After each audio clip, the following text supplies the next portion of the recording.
Assalamualaikum warahmatullahi wabarakatuh. Perkenalkan, nama saya Iskandar dari Prodi Sistem Informasi Universitas Muria Kudus dengan NIM 2021-53076. Oke, baiklah, di sini saya akan menjelaskan sedikit tentang transaksi bisnis. Persamaan akuntansi. Aset adalah sumber yang dimiliki oleh perusahaan. Aset sama dengan kewajiban. Kewajiban adalah hak kreditor yang mencerminkan utang perusahaan plus ekuitas pemilik, yaitu hak pemilik perusahaan. Setiap perusahaan memiliki aset, yaitu di dalamnya ada kewajiban dan ekuitas pemilik. Jika pemilik perusahaan ingin usahanya berkembang, yaitu diperlukan modal, yaitu ekuitas pemilik, yaitu hak pemilik perusahaan, ditambah hutang atau kredit, yaitu kewajiban hak kreditor yang mencerminkan utang perusahaan. Oke, next, transaksi bisnis. Transaksi bisnis adalah peristiwa atau kondisi ekonomi yang secara langsung mengubah kondisi keuangan suatu entitas atau secara langsung mempengaruhi hasil operasinya. Di dalam transaksi bisnis adalah merupakan hasil dari perusahaan. Contohnya, perusahaan saya di bidang penjualan. Contohnya saat belanja di mall, saat di kasir, itulah adalah transaksi bisnis. Oke, next. Tanggal 1 November 2005, Chris Clark mendirikan perusahaan yang dinamakan Net Solution. Chris Clark membuka rekening bank atas nama Net Solution dan menyetorkan dana sebesar $25.000 ke rekening tersebut. Aset, yaitu kas 25.000, ekuivalen dengan ekuitas milik, yaitu modal Chris Clark 25.000, investasi oleh Chris Clark. Lanjut, Net Solution membeli tanah senilai 20.000.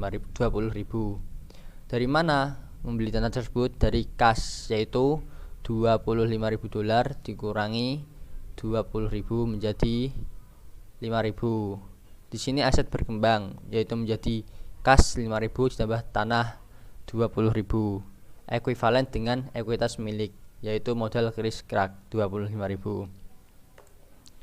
Nah, selama bulan itu Net Solution membeli perlengkapan secara kredit senilai $1.350. Aset.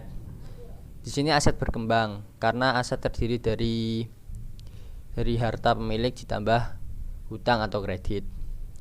Di sini aset berkembang menjadi kas 5.000 ditambah perlengkapan, yaitu kredit tadi 1.350 ditambah tanah 20.000. Di sini ekuivalen dengan kewajiban plus ekuitas milik, yaitu adalah utang usaha senilai 1.350. Di sini entah dari mana mendapatkan suntikan dana, yaitu sebesar 1.350 ditambah modal Chris Clark 25.000. Next.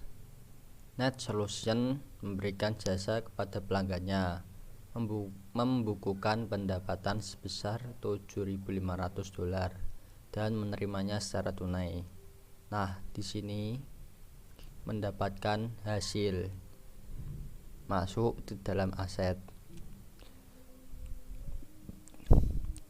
Jika ditulis kas, sebelumnya kas adalah 5.000 ditambah waduh, pengen tak gendilan kakinya, ya Allah.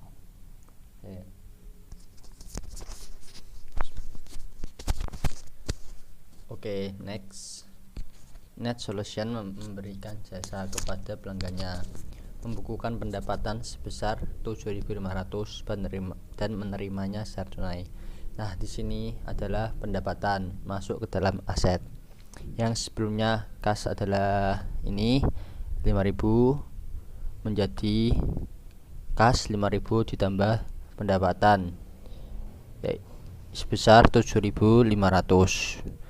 Kas menjadi 12.500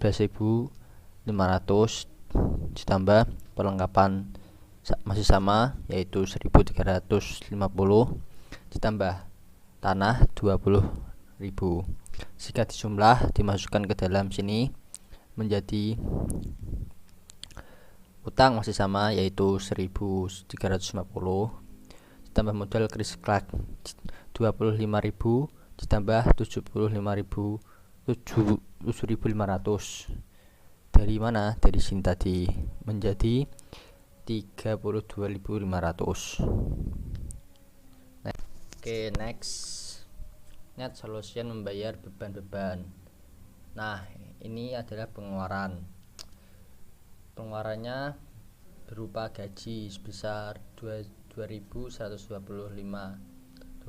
sewa $800, utilitas sebesar $450, dan rupa-rupa atau lain-lain sebesar $275.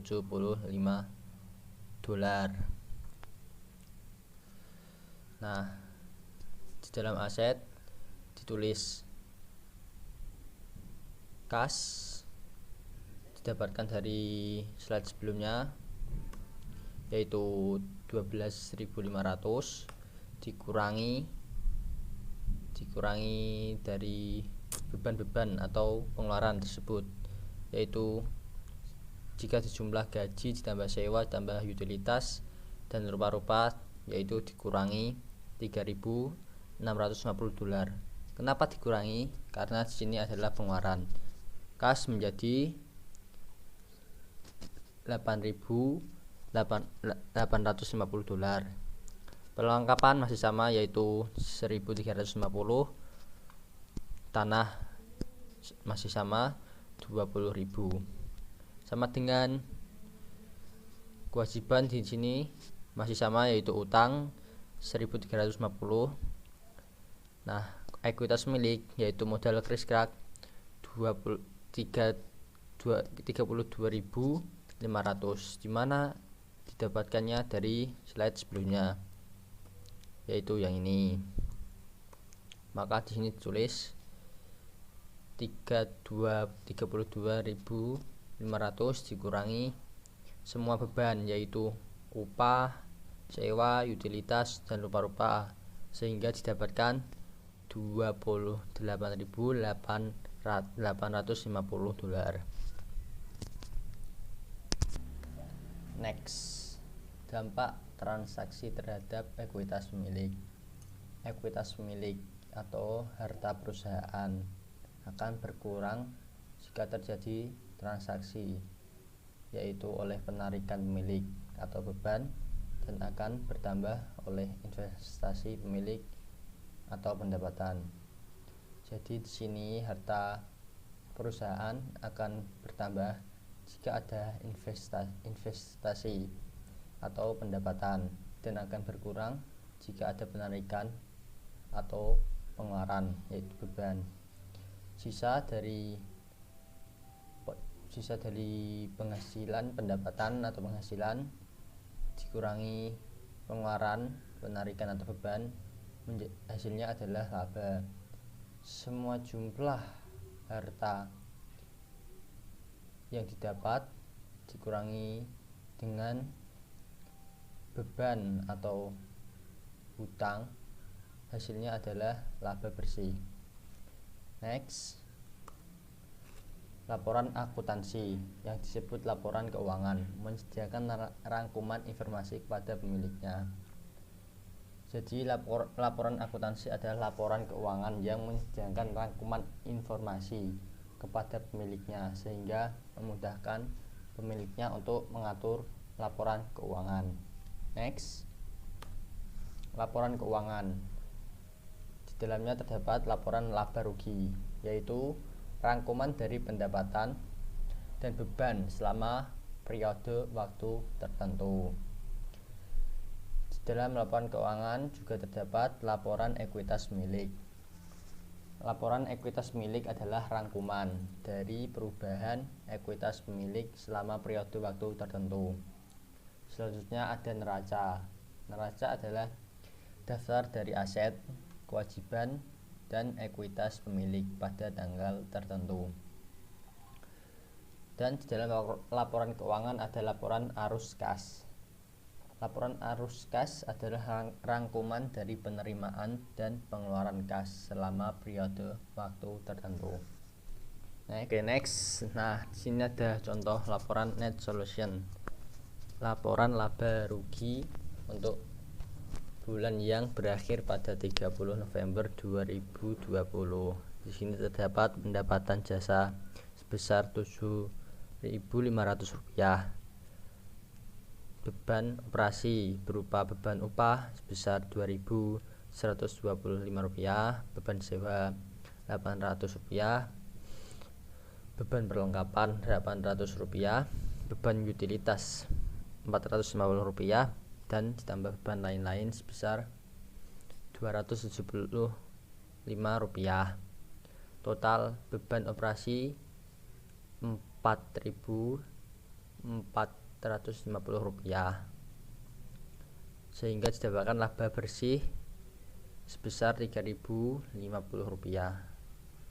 Antara pendapatan dan pengeluaran, hasilnya adalah laba bersih yang masuk ke dalam laporan ekuitas pemilik.